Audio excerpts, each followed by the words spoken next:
영국의 작가였던 올리버 골드스미스는요, 불의를 향하여서 방관하고 또 침묵하는 그 사람들을 향하여서 불의는 곧 동의다, 침묵은 곧 동의다, 방관은 곧 동의하는 것이다, 이렇게 얘기했던 것입니다. 악을 행하는 사람들 뿐만 아니라 그 악을 보고 방관하는 사람들 또한 그 불의를 행하는 사람들과 함께 공범이라고 우리에게 강조했던 것이죠. 이것을 골드스미스 법칙이라고도 이야기하고 있습니다. 또한 미국에서 인권운동을 이끌면서 흑인 해방운동에 헌신하였던 마틴 루터킹 목사는요, 악에 저항하지 않는 사람들은 불의에 협조하는 사람이다, 이렇게 외치기도 했었던 것입니다. 특별히 독일의 디트리히 본헤퍼 역시 불의에 저항하는 반나치 운동가이기도 하였습니다. 여러분, 본헤퍼는 독일의 양심이라고 불리면서 불의를 바라보면서 저항하지 않을 수 없었던 것이죠. 결국 그의 나이 39살 1945년 4월 9일 플로센브르크 집단 수용소에서 본헤퍼는 히틀러에 의해서 사형당하게 됩니다. 여러분, 영국 그리고 미국 또한 독일에서 일어난 저항운동의 공통점이 무엇일까요? 불의에 대하여 침묵하는 것이 아니라, 불의에 대하여 방관하는 것이 아니라 저항하는 것이 곧 신앙이다. 이것이 바로 신앙의 길이라는 것을 오늘 각 나라에 일어났던 저항운동의 공통점으로 우리는 해석해낼 수 있게 될 것입니다. 저는 오늘 1943년 11월 테겔 형무소에서 본헤퍼가 감옥에 갇힌 동료였던 수인들을 위하여서 하나님께 올려드렸던 아침 기도의 일부분을 여러분들께 소개하고자 합니다. 아침 기도, 디트리 본헤퍼. 이른 아침 주님께 기도합니다. 저 혼자 힘으로는 할 수 없으니 제가 기도할 수 있도록 도우시고 흩어진 생각을 모아 주소서. 제 속에는 어두움이 있으나 주님 곁에는 빛이 있습니다. 저는 고독하나 주님은 저를 버리지 않으십니다. 저는 무력하나 주님께는 도움이 있습니다. 저는 불안하나 주님께는 평화가 있습니다. 저는 견딜 수 없이 괴로우나 주님께는 인내가 있습니다. 저는 주님의 길을 알지 못하나 주님은 저의 길을 아십니다. 여러분, 우리가 교회입니다. 우리가 예배자입니다. 우리가 생명의 빛입니다. 그러니 우리가 하나님을 신앙한다는 것은요, 곧 홀리, 이 거룩을 의미하는 것이라고 성경은 우리에게 말씀하고 있는 거예요. 여러분, 나의 거룩이 아니지요. 하나님의 거룩을 말하고 있는 것입니다. 여러분, 믿음은 진리에 반하는, 진리와 어울리지 않는 불의를 향하여서 침묵하지 않는다는 것을 의미하는 것입니다. 작게는 내 일상생활 속에서 불의에 저항하면서 내 삶 속에서, 내 생명 속에서 하나님을 하나님 되게 하는 것이죠. 또 조금 더 나아가서 우리 민족의 길에서 불의에 침묵하지 아니하고 더 넓게는 하나님 나라를 향하면서 불의에 저항하고자 하는 모든 일련의 행위들을 우리는 믿음이라고 일컬을 수 있게 되는 것입니다. 여러분, 이런 의미에서 예수님의 십자가는 단순한 죽음, 단순한 고난의 의미를 넘어서 세상의 불의를 향하여서 세상의 그 불의에 대한 저항이었다는 것이죠. 이것이 예수님의 십자가였습니다. 주님의 십자가는 죽음이라고 하는 혐오의 힘에 대하여서 강력한 저항을 하였던 것이 예수님의 십자가였습니다. 땅끝을 향하면서 신앙의 신앙됨을 이야기하는 것이죠. 우리 주님은 죄와 불의, 죽음과 저주 앞에서 그저 방관할 수 없었던 거예요. 그저 침묵할 수 없었던 것입니다. 생명을 쏟아붓는 거룩한 외침이요, 거룩한 저항이었던 것이죠. 이것이 2000년 전 갈보리의 예수 그리스도의 십자가의 사건이었던 것입니다. 저는 오늘 이곳에서 예배드리는 우리 모두에게 오늘도 주님의 십자가의 감격이 새로워질 수 있기를 축원합니다. 주님을 따라서 영적 깊은 잠에서 새롭게 일어날 수 있기를 축원합니다. 여러분, 게으른 신앙에서 일어나십시오. 나태한 신앙의 자리에서 일어날 수 있기를 바랍니다. 둔한 신앙의 자리에서 방관하지 마시고 침묵하지 않기를 바랍니다. 일어나 영적 새벽을 깨울 수 있기를 바랍니다. 여러분, 침묵을 깨뜨리고 오늘 주님 앞에서 일어나서 신앙을 신앙되이 하지 못하는 모든 것들을 향하여서 힘써 저항하며 나아갈 수 있기를 바랍니다. 여러분, 이것이 살아있는 믿음이기 때문이에요. 그래서 오늘 우리 모두가 회복을 넘어 부흥으로 나아갈 수 있기를 축원합니다. 여러분, 사도 바울은 비시디아 안디옥에서 예수 그리스도의 복음을 전하였지 않습니까? 바울이 구약 성경이 가르치는 그 복음의 핵심이 오실 예수님이셨던 것과 같이 이제 신약 성경의 모든 핵심은 이미 오신 예수 그리스도에 대한 것이라고 바울은 이 진리에 대하여서 감출 수가 없었던 것이지요. 바울은 복음의 핵심을 정확하게 꿰뚫어 보고 있었던 것입니다. 그러나 이스라엘 백성들과 제사장들 그리고 바리새인들과 서기관들은 하나님을 안다고 자부했던 사람이잖아요. 율법의 말씀을 안다고 그들은 자부하였던 사람들이었지만 복음의 본질에 대하여서는 잊고 있었습니다. 형식과 신앙의 무늬만 가지고 있었던 것이죠. 예배 때마다 시마다 말씀을 듣고 외웠습니다. 선지자들이 전하였던 그 말씀을 안다 하였던 사람들이었습니다.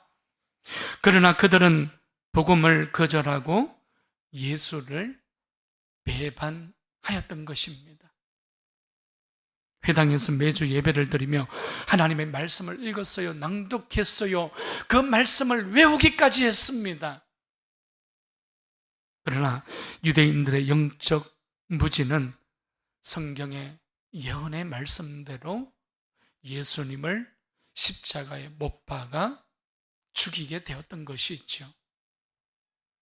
여러분, 그러나 하나님은 예수 그리스도를 죽은 자 가운데에서 다시 일으켜 세웠다고 바울은 지금 비시디아 안디옥 교회 교인들에게 말씀을 전하고 있어요. 너희들과 내가 마르티스, 우리가 그 일에 대한 확실한 증인들이지 않냐고 바울은 지금 강조하며 선언하고 있었던 것입니다. 바울은 지금 하나님께서 그 아들 예수 그리스도를 죽음의 자리에 둘 수 없었고 그 죽음을 향하여서 하나님께서는 저항하고 그 죽음을 향하여서 방관할 수 없었기 때문에 아들 예수 그리스도를 죽음의 자리에서 다시금 일으켜 세우신 것처럼 비시디아 안디옥 교회에 모인 모든 성도들을 향하여서 본질을 잊은 그 영적 무지와 그들의 패역한 신앙을 향하여서 구원의 말씀이신 예수 앞으로 다시 되돌려 세우고자 하였던 사도 바울의 그 충심을 우리는 찾아볼 수 있게 되는 것이죠. 여러분, 예수님은 구원의 원천이자 생명의 빛이시기 때문입니다. 예수님이 구원의 말씀이에요. 무슨 말이에요? 예수님을 모르면 우리는 구원의 길을 알 수 없다는 거예요. 예수님을 모르면 우리는 인생의 길을 알 수 없다는 거예요. 예수님이 누구인지 모르면 내 자신이 누구인지도, 나에게 있는 생명이 무엇인지조차도 알 수 없다는 사실이죠. 이것이 성경이 말하는 예수님의 길이라는 것입니다. 여러분, 예수님이 모든 생명의 근원이시기 때문입니다. 할렐루야. 특히 바울은 오늘 본문에서 구약 성경에 기록되어져 있는 세 가지의 예언들에 집중하고 있습니다. 강조하고 있는 것이죠. 먼저는 32절에서 우리 조상들에게 주어진 약속입니다. 성경에서 약속된 하나님의 언약입니다. 예수님을 통하여 일으켜 세우실 회복의 새 역사, 인류 구원의 약속을 말하고 있는 거예요. 시편 132편 11절, 이사야 11장 1절 말씀, 예레미야 23장 5절 말씀, 스가랴 3장 8절 말씀에서 동일하게 강조되어져 있었던 말씀들입니다. 이새의 줄기에서 다윗의 후손으로 오실 메시아, 그가 정의와 공의를 행하실 메시아라는 것을 약속한 예언의 말씀들이 기록되어져 있었던 것이지요. 특히 바울은 오늘 시편 2편 7편 말씀에서 기록되어져 있었던 너는 내 아들이라 오늘 너를 낳았도다, 이 예언의 말씀을 강조하고 있습니다.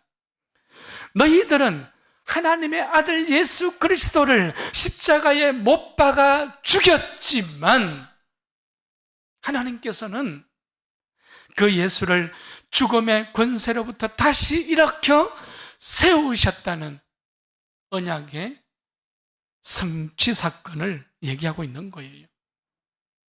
지금 사도 바울이 강조하고 있는 이 강조점은요, 사도행전 2장의 오순절 성령 강림 사건 이후에 베드로가 유대인들과 예루살렘에 있는 모든 사람들에게 강조하였고 외쳤던 것과 그 내용과 그 핵심이 정확하게 일치하고 있다는 사실입니다. 여러분, 성령이 임하면 예수님을 정확하게 볼 수 있게 되는 거예요. 성령이 임하면 복음의 핵심이 무엇인지 꿰뚫어 볼 수 있게 되는 것입니다. 시대가 다르고 문화가 다르고 인종이 다르고 역사가 흘러간다 할지라도 성령이 임하면 오늘 여기에서 우리도 십자가를 알게 되고 예수를 알게 되는 것입니다. 이런 은혜가 우리 모두 가운데에 임할 수 있기를 축복합니다. 여러분, 그래서 바울은 오늘 33절 말씀을 보십시오. 곧 하나님이 예수를 일으키사, 이렇게 선언하고 있는 거예요. 여러분, 일으켜 세웠다는 것은 아니스테미, 그러니까 레이저, 일으켜 세웠다는 거예요. 다시 살렸다는 거예요. 나타났다는 뜻입니다. 그것이 아니스테미라는 단어의 뜻입니다. 사라졌다는 거예요. 허무의 힘에 의하여서, 죽음에 의하여서 모든 것이 끝났다는 거예요. 그러나 하나님께서는 그 죽음과 허무의 힘에 저항함으로 인하여서 다시 아니스테미 하셨다는 거예요. 나타났다는 거예요. 레이저 세워졌다는 거예요. 살아났다는 거예요. 놀라운 뜻이지 않습니까? 죽었던 예수님께서 무덤을 열어 제치고 일어났다, 나타났다는 뜻이 되고 있는 겁니다. 저는 오늘 이 시간 하나님께서 예수 그리스도를 죽음의 권세로부터 다시 일으켜 세우셨던 것과 같이 저주의 권세로부터 예수 그리스도를 다시 일으켜 세우셨던 것과 같이 하나님만 예배하는 우리들도 동일하게 일으켜 세울 수 있기를 축복합니다. 여러분, 하나님께서 우리의 가정을 일으켜 세우시고 우리 넓은 공동체를 일으켜 세우시고 우리 한국 교회를 스테미 할 수 있기를 축원합니다. 여러분, 하나님이 하시면 되는 거예요. 하나님 한 분이면 충분한 거예요. 그것이 우리의 신앙입니다. 두 번째는 34절 말씀이지요. 내가 다윗의 거룩하고 밑번 은사를 너희에게 주리라. 이사야 55장 3절 말씀을 사도 바울은 구약 성경에서 가지고 와서 강조하고 있는 장면입니다. 여기서 밑번 은사라는 것은 원어의 성경으로 보게 되면 피스티스라는 거예요. 신실하다는 것입니다. 믿을 만한 약속이라는 거예요. 불변하는 진실한 약속이라는 뜻이 밑번 은사라는 뜻입니다. 다윗의 거룩하고 밑번 은사, 여러분, 이것은요 다윗과 그의 후손들에게 주어진 거룩한 언약이요, 확실한 언약이요, 불변하는 영원한 언약을 말하고 있는 것이지요. 사도 바울은 예수님의 성육신 사건과 십자가의 죽음의 사건, 그리고 부활과 성천의 사건이 하나님의 영원한 언약의 성취 사건으로서 지금 우리에게 성취되어진 그 사건으로서 우리에게 주어져 있다는 것을 말씀하고 있는 것입니다. 선언한 것이지요. 그러니까 예수님의 십자가의 죽음과 부활이 하나님의 약속을 어떻게 한 거예요? 증명하고 있는 바로 그러한 장면이 되고 있는 것입니다. 히브리서 9장 11절 말씀을 보니까 그리스도께서는 장래 좋은 일에 대제사장으로 오사 손으로 짓지 아니한 것 곧 이 창조에 속하지 아니한 더 크고 온전한 장막으로 말미암아서 염소와 송아지의 피로 하지 아니하고 오직 자기의 피로 영원한 속죄를 이루사 단번에 성소에 들어가셨느니라 말씀하고 있습니다. 여러분, 우리는 예수의 피를 힘입어서 정결하게 될 수 있는 거예요. 우리는 예수의 피를 힘입어서 정결하게 된 것입니다. 우리는 예수의 피를 힘입어서 죽은 행실로부터 일어나서 하나님을 섬길 수 있게 된 것이에요.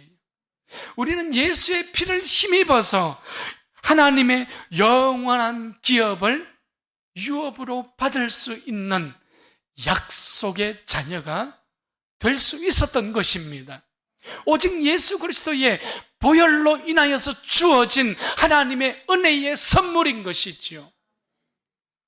여러분, 이것이 새롭고 산 길, 호도스의 길이기 때문입니다.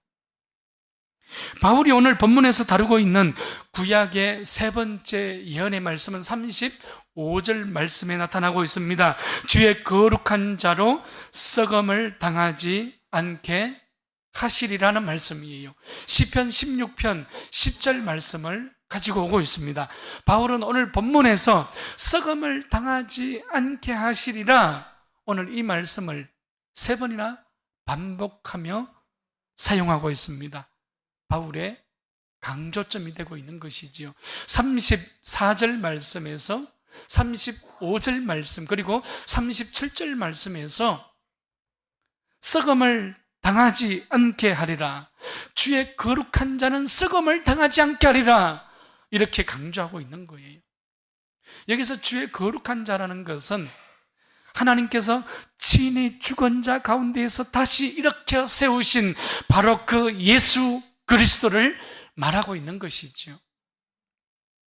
바울은 이렇게 구약 성경에서 증거된 메시아가 십자가에 못 박혀 죽었고 그 죽음으로부터 다시금 하나님께서 일으켜 세우신 부활하신 예수님이라는 것을 증명해 나가고 있습니다. 다른 말로 표현하면 예수님은 부활하심으로써 메시아가 예수님이라는 사실을, 예수님은 부활하심으로써 온 인류의 구세주가 예수님 자신이라는 것을 증명해 내고 있다는 것이 오늘 바울의 강조점이 되고 있는 것이에요. 말씀을 정리하고자 합니다. 여러분, 이스라엘의 위대한 영웅이었던 다윗은 하나님의 뜻을 따라 순종하는 왕이었어요. 오늘 35절이죠. 그러나 바울은 그 위대했던 영웅 다윗조차도 그 조상들과 함께 묻혀 썩음을 당하였다고 유대인들에게 지금 강조하고 있습니다. 다윗은 시편 110편에서 메시아를 예언하기도 했죠. 그러나 여러분, 백성들로부터 추앙받던 그 다윗조차도, 그 영웅 다윗조차도 죽어 썩음을 당하였지만 예수님은 영원한 대속을 이루시고 단번에 일어나셔서 영원히 썩음을 당하지 않으셨다는 것을 바울은 지금 다윗과 예수님의 가장 중요한 차이라고 우리에게 말씀해 주고 있는 것입니다. 여러분, 이것이 부활의 능력인 것입니다. 예수님께서 죽음으로부터 일으킨 바로 그 메시아가 예수 그리스도라는 것이에요. 하나님께서 죽음의 권세로부터, 그 허무의 힘으로부터 예수 그리스도를 다시 일으켜 세운 그분이 바로 인류의 구원자라는 것을 바울은 지금 우리에게 선포하고 있는 거예요. 사도 바울은 썩음을 당하지 않은 예수님이 오늘 33절 말씀에서 하나님의 아들이라고 선포하고 있어요. 또한 35절에서는 그분만이 거룩한 자라고 우리에게 강조하고 있습니다. 또한 지난 본문이었죠. 23절 말씀에 보니까 그분만이 구세주요 온 인류의 구원자라고 바울은 선언하고 있는 말씀들을 우리는 확인해 볼 수 있게 됩니다. 예수님의 제자들은 예수님의 고난과 십자가의 죽음을 보고 실망하였어요. 이제 모든 것이 끝났다고 생각했습니다. 그들은 좌절할 수밖에 없었어요. 그러나 다시 부활하신 예수님을 만난 제자들은 어떠하였습니까? 예수 그리스도의 부활을 보고 그들은 세상을 향하여 닫혔던 마음의 문, 닫혔던 그들의 골방의 문을 열어젖혔던 것이에요. 기쁨과 감격의 부활 공동체로, 그들은 생명 공동체로 세상을 향하여 두려움이 아니라 이제는 기쁨으로 나아갈 수 있었던 것이에요. 부활의 능력을 가지고 나아갈 수 있었던 것이죠. 여러분, 이유가 무엇입니까? 예수님의 부활은 죽지 아니하고 썩음을 당하지 아니하는 완전한 부활이었기 때문입니다. 할렐루야. 여러분, 십자가의 사랑은 그래서 죽음보다 강한 사랑이 되고 있는 것이에요. 죽음을 삼킨 그 십자가의 사랑이 되고 있는 것이지요. 이것이 예수님의 십자가입니다. 예수님은 부활하심으로써 오늘 온 인류 가운데에 유일한 소망이 되었기 때문이죠. 여러분, 우리는 살아가면서 포기해야 할 것과 포기하지 말아야 할 것을 잘 구별할 수 있어야 합니다. 제가 5년 전에 저의 은사 선생님을 만난 적이 있어요. 그분이 5년 전에 저에게 그런 말씀을 하시더라고요. 이 목사는 나이가 어떻게 되냐고 묻더라고요. 40대 이제 중반을 막 지났습니다. 얘기하니까 그러면 이제 앞으로 해야 할 것과 하지 말아야 할 것을 잘 구별하며 살아가라고 저에게 조언해 주시더라고요. 여러분, 우리는 믿음으로 살아가면서 포기해야 할 것과 포기하지 말아야 할 것들이 있다는 거예요. 내가 붙잡아야 할 것과 그 붙잡은 것을 놓아야 할 것이 있다는 사실입니다. 그것을 구별하며 살아가는 것이 믿음의 인생이요, 지혜의 인생이라는 것을 성경은 우리에게 끊임없이 강조해주고 있는 것이지요. 여러분, 그러나 중요한 것을 포기하는 사람은 없지 않습니까? 예수님을 붙잡고 생명을 붙잡고 하나님의 말씀을 붙잡고 소망을 붙잡고 산 길을 붙잡고 걸어갈 수 있기를 축원합니다. 여러분, 믿음은 세상이 감당치 못하는 것이에요. 믿음은 세상을 이길 수 있는 유일한 방법입니다. 예수님은 썩음을 당하지 않는 하나님이시기 때문이지요. 오직 예수님만이 썩음을 당하지 아니하시고 오직 예수님만이 죽음의 자리에서 다시 일어나서 하나님의 그 영원한 언약을 성취하셨기 때문입니다. 여러분, 이번 주간은 고난주간이에요. 사순절 40일 우리는 새벽 시간마다 함께 손을 맞잡고 믿음의 새벽을 흔들며 깨우며 달려왔습니다. 영적 새벽을 깨워 흔들고 있는 것이죠. 우리는 율법으로 의롭게 될 수 없다는 사실을 너무나도 잘 알고 있습니다. 내 힘으로써 우리는 세상을 이길 수 없다는 사실을 너무나도 잘 알고 있습니다. 십자가만이 살 길이기 때문이죠. 우리는 썩음을 당하지 않는 예수 그리스도로 말미암아서 영원한 생명 안에 있는 존재입니다. 우리는 썩음을 당하지 않는 예수 그리스도로 말미암아서 영원한 언약 안에 있는 존재이지요. 여러분, 이것이 성도요, 이것이 교회입니다. 그래서 세상을 이기는 것은 오직 우리 믿음입니다.